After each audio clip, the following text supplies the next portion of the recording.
Hello everyone, welcome back to Let's Make a Game.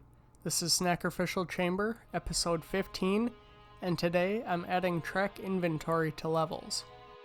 This inventory will let me set a specific number of track pieces available to the player to place.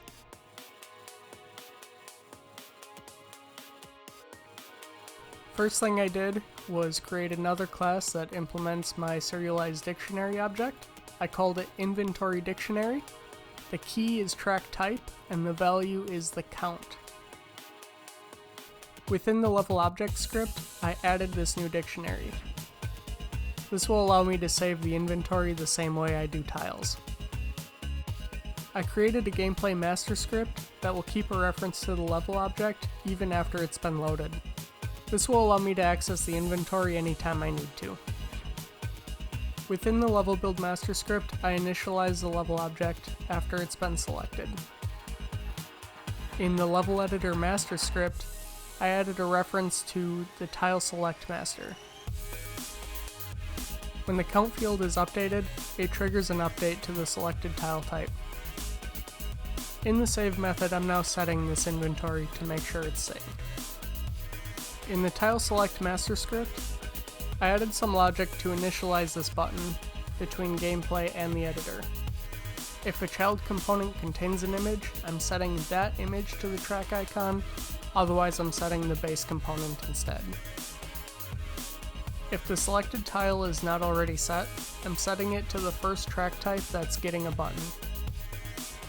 If we're in the editor, clicking a button will show or hide the tile count input, but only tracks will display this field. The value within this field is set to the current count for the given track type. If there is no count, it's set to 0. I also changed the way selected buttons are displayed from changing the color to now changing the size. Now in the level property master script, I added a dictionary to manage these tile counts before the level is saved. Counts of 0 are not saved to the level object to prevent phantom track options. If the current count does not match the old count, a save can be made. Here in the editor, when I select the conveyor belt or splitter, you'll see that the tile count field is displayed. However, if I select a non-track option, like the ritual circle, that field will be hidden.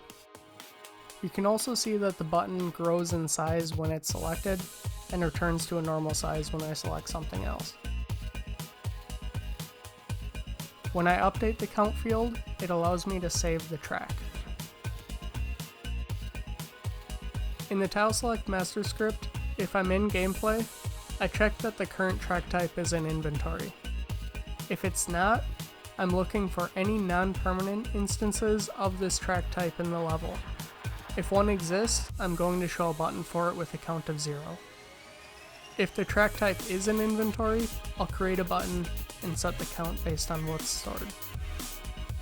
In the start-stop master script, I'm going to show the buttons when I'm in solve mode and hide them when it's in deploy mode.